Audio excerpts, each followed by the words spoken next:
लेकिन अगर कोई भी पार्टी में कोई रह करके, मैं ही छात्र जनता दल यूनाइटेड का उपाध्यक्ष हूं, तो क्या नीतीश आप खेल विश्वविद्यालय का निर्माण करके एक अद्भुत कीर्तिमान पूछना चाहता हूं कि किस चुनाव से आप जीत के आए हैं, कैसा चुनाव आप कैसे बना दिया गया सर? मैं वही आपको पूछ रहा हूँ कि क्या बीजेपी में आप चले गए को धूमिल करने का काम करिएगा? इनको तो सर कोषाध्यक्ष भी जल्द हटाना चाहिए। मैं ये नहीं कर सकता हूँ, ये भाजपा का मामला है। अब तक सर इसको तो 2 महीना 4 महीना हटा देना चाहिए था, फिर 6 साल 5 साल से क्यों फिर आखिर? अब तो लगातार प्रयास किया जा रहा है, हम लोग नियम और सिद्धांत को मानने वाले विफल होते जा रहा है सर। कितना प्रयास आप लोग भी कर रहे हैं, हम लोग भी कर रहे, विफल होते जा रहे हैं। हम सभी लोगों को अपने देश के कानून पर आस्था और विश्वास है और उस कानून व्यवस्था के तहत हम ऐसे भ्रष्ट लोगों को हटाने का प्रयास कर रहे हैं। टाइम लगेगा और भी टाइम लगेगा सर। अब कानूनी प्रक्रिया है। अब देखिए कि सर्वोच्च न्यायालय ने आदेश दिया, ठीक है, कि हमने इन सारे जो विवाद हैं उसको निपटारा करने के लिए बिहार क्रिकेट एसोसिएशन के एम्बोस्डमेंट की नियुक्ति कर दी, जिनका नाम है सर्वोच्च न्यायालय के पूर्व न्यायाधीश रह चुके लबू नागेश्वर राव जी। अब उसके बावजूद देखिए कि अब बिहार क्रिकेट एसोसिएशन के विवादित सचिव जियाउल आरफिन साहब, मैं उनसे पूछना चाहता हूं कि किस चुनाव से आप जीत के आए हैं, कैसा चुनाव आप कैसे बना दिया गया सर? निबंधन विभाग ने कौन सा अधिकार दिया था कि आप चुनाव करा लीजिए? सही बात है, ये सार्वजनिक करनी चाहिए। सार्वजनिक करनी चाहिए। अब मजे की बात यह है कि ये सर्वोच्च न्यायालय ने साफ शब्दों में लबू नागेश्वर राव जी को एम्बोस्डमेंट नियुक्त कर दिया बिहार क्रिकेट एसोसिएशन का।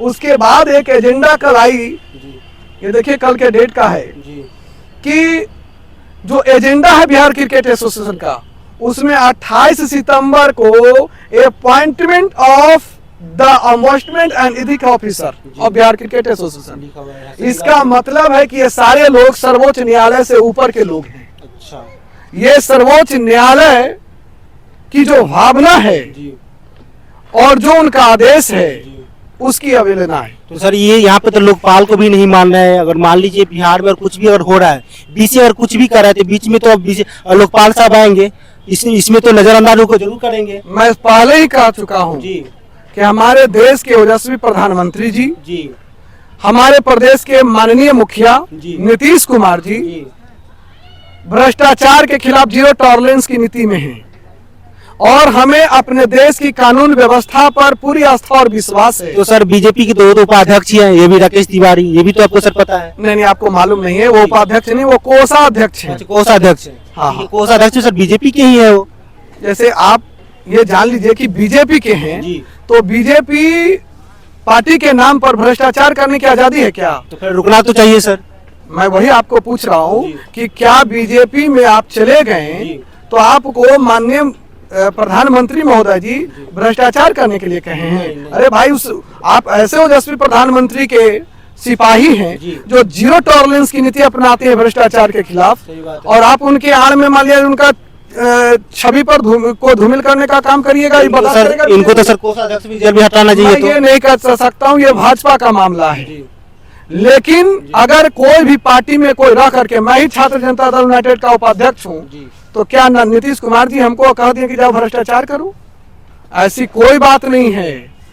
कोई अगर किसी आदमी का स्वभाव या छवि को चोटिल करता है, किसी पार्टी के नाम पर उगाही करता है, तो पार्टी उन पर कार्रवाई करेगी, ये तय है। तो सर अब फाइनल डिसीजन अब क्या आया है कि मान लोकपाल अब जो भी कुछ बीसीए करेगी उसमें अब लोकपाल साहब रहेंगे, दखल अंदाज करेंगे, सब कुछ देखेंगे। अब फाइनल डिसीजन क्या है? अब गड़बड़ नहीं हो सकता कि अब होगा, अगर अभी गड़बड़ होगा सर? मैं फाइनल कह दे रहा हूँ कि हम लोग कानून को मानने वाले लोग हैं और देश के सर्वोच्च न्यायालय पर पूरी आस्था और विश्वास है।